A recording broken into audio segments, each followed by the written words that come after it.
Tem uma coisa que eu acho que todo mundo já sentiu. Você deita, passa 8 horas na cama, o que na teoria seria o ideal, né?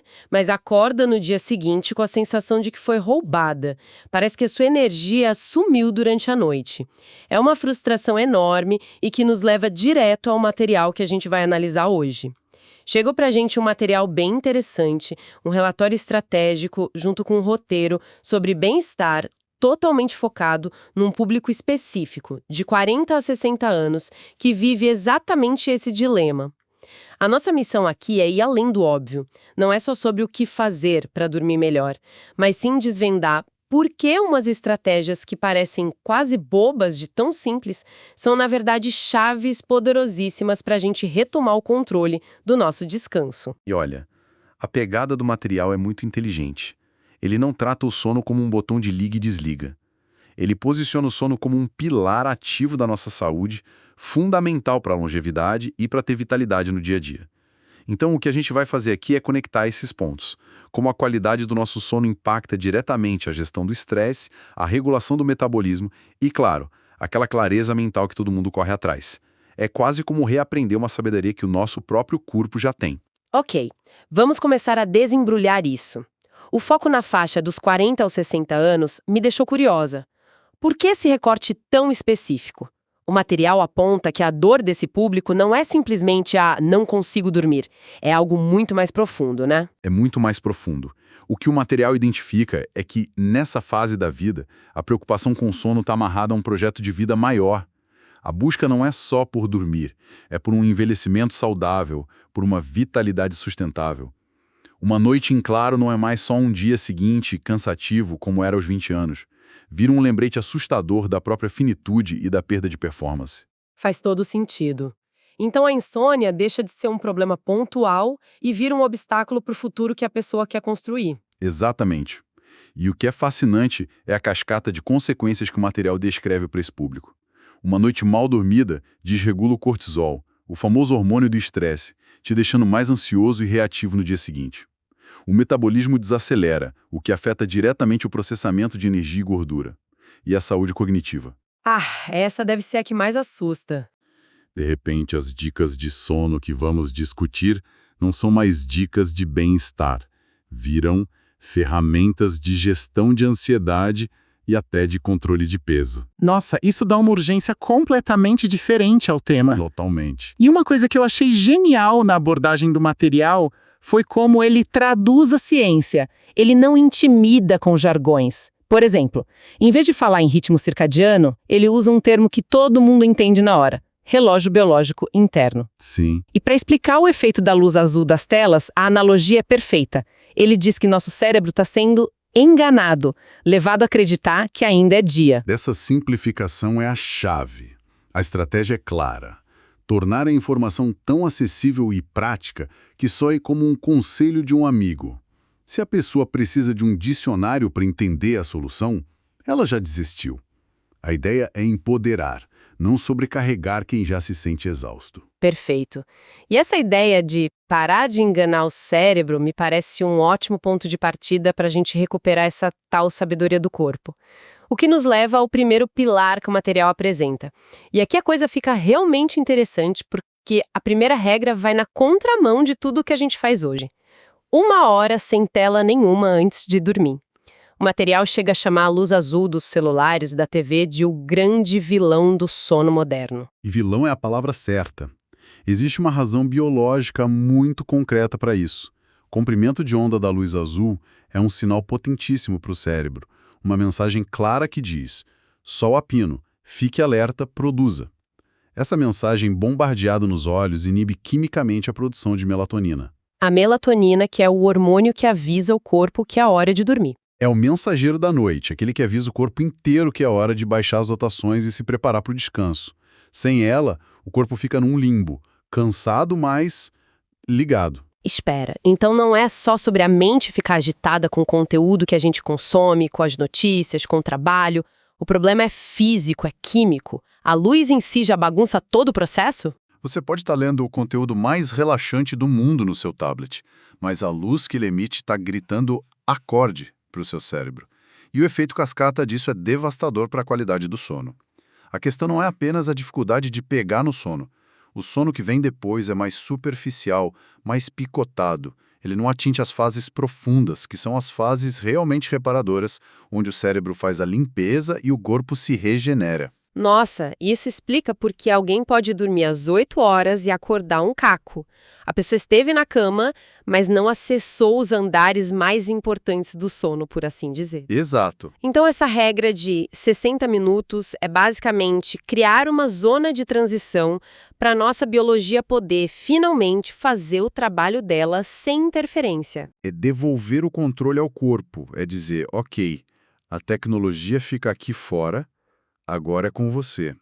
É um passo para trás para permitir que milhões de anos de evolução ajam a nosso favor. É impressionante como um fator externo, a luz, mexe tanto com a nossa química interna.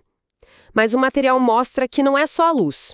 O nosso ambiente físico e um fator que muita gente nem imagina tem um poder igualmente gigante de sabotar ou ajudar nosso sono. A temperatura do quarto. Sim, esse é o segundo pilar. E o dado que o relatório traz é surpreendentemente específico. A faixa de temperatura ideal para um sono de alta qualidade fica entre 20 e 25 graus Celsius. 20 a 25 graus? Parece até um pouco frio dependendo de onde a pessoa mora. Por que essa precisão toda? O corpo não deveria simplesmente se adaptar? É uma ótima pergunta. A gente pensa que o corpo deveria se adaptar, mas na verdade ele tem um programa biológico muito antigo. Para o corpo humano iniciar e, mais importante, se manter nas fases mais profundas do sono, ele precisa obrigatoriamente reduzir sua temperatura interna em cerca de 1 a 2 graus. Ah, então é um gatilho. É um gatilho fisiológico essencial. Se o ambiente está muito quente, o corpo entra em modo de luta. Ele começa a gastar uma energia preciosa tentando se resfriar.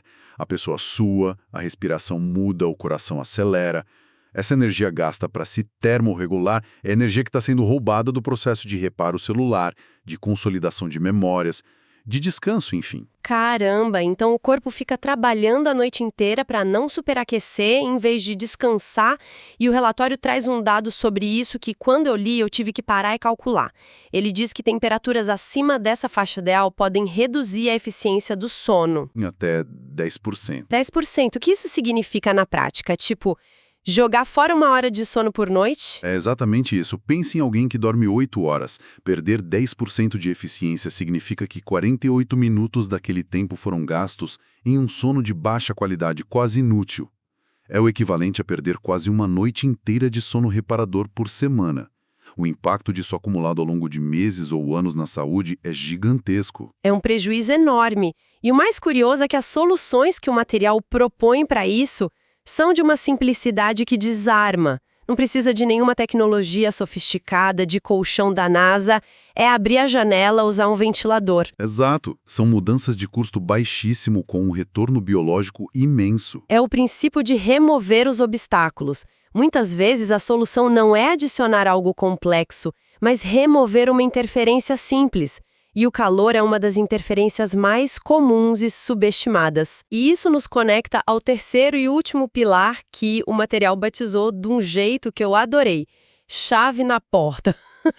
É um nome ótimo porque ele sugere uma ação, uma decisão de fechar o dia. E ele tem dois lados, né? A rotina e o ritual. Exato. É sobre criar uma disciplina gentil. O primeiro lado dessa chave é a rotina fixa, a consistência. Manter horários regulares para deitar e acordar é a forma mais poderosa de calibrar o nosso relógio biológico. E o material sublinha algo crucial: fazer isso inclusive nos fins de semana. Aquela ideia de tirar o atraso no sábado e domingo bagunça completamente o sistema. Essa é a parte que dói. É o desafio de muita gente. Mas por que essa consistência é tão poderosa? O que ela faz no corpo, além de, obviamente, dar sono na hora certa? Ela sincroniza todos os processos do corpo. O material aponta que uma rotina consistente, mantida por apenas uma semana, já começa a regular a produção de cortisol, diminuindo os picos de estresse durante o dia. Ela otimiza o metabolismo, melhorando a forma como processamos a glicose e regulando os hormônios da fome, a grelina e a leptina. Uau! De repente, ter hora para dormir e acordar vira uma estratégia para melhorar o humor, a concentração e até para facilitar a gestão do peso corporal. O corpo aprende o ritmo e passa a trabalhar a seu favor. Entendi. E qual é o segundo lado da chave na porta, o ritual? Sim, o ritual de 30 minutos. O material descreve isso como um tampão psicológico. É o período de transição entre o mundo lá fora e o santuário do quarto. Depois de desligar as telas, como vimos no primeiro pilar, o corpo precisa de um sinal claro de que o dia de trabalho e preocupações acabou. É criar uma fronteira, né? É criar uma fronteira. E as sugestões são bem realistas. Nada de outro mundo. Exatamente. Ele não pede para a pessoa virar um monge tibetano e meditar por meia hora se ela nunca fez isso. As sugestões são coisas como ler um livro leve, de preferência em papel para evitar a luz da tela, ou tomar um chá relaxante, como camomila ou erva doce. É o ato simbólico de virar a chave na porta do quarto e deixar o estresse do lado de fora. É um ritual de encerramento. Então, olhando para o quadro geral, o que tudo isso significa? A estratégia de comunicação desse material é muito clara. Em vez de jogar uma lista com 50 regras de higiene do sono, o que só geraria mais ansiedade, o foco é em soluções que parecem pequenas, gerenciáveis, quase fáceis demais. É uma abordagem muito empática para alguém que já está no limite, sem energia. E isso levanta uma questão importante sobre a psicologia da mudança. A ênfase é total em pequenas mudanças com resultados significativos. Metas grandiosas como vou revolucionar meu sono a partir de hoje geralmente levam à frustração e ao abandono. Com certeza. O material contorna isso de uma forma muito hábil.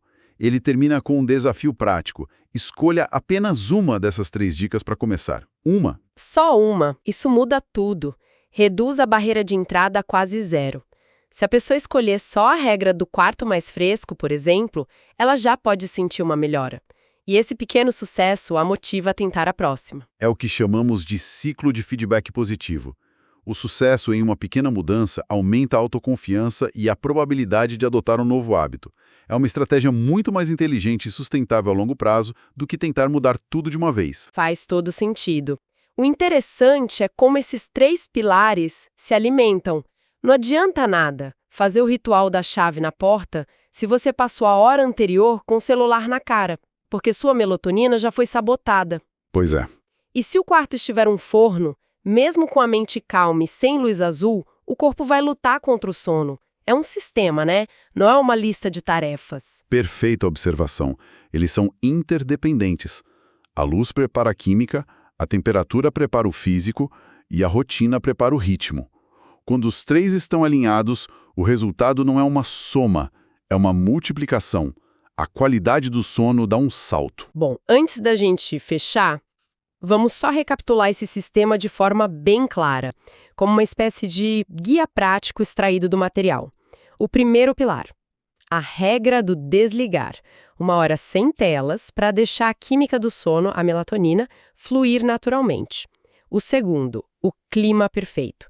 Um quarto mais para o frio, entre 20 e 25 graus, para ajudar o corpo a fazer seu trabalho de baixar a temperatura interna, otimizando a eficiência do sono. E o terceiro, a chave na porta. A combinação de uma rotina com horários fixos para sincronizar nosso relógio biológico e um ritual relaxante de 30 minutos para sinalizar à mente que o dia acabou. E a mensagem central que fica é poderosa. Dormir bem não é um luxo, é uma estratégia de saúde. Para essa faixa dos 40 aos 60 anos, em especial, dominar esses 3 pilares é uma das formas mais eficazes e baratas de investir na própria qualidade de vida. O impacto positivo na saúde hormonal, no metabolismo e na clareza mental é algo que dinheiro nenhum compra.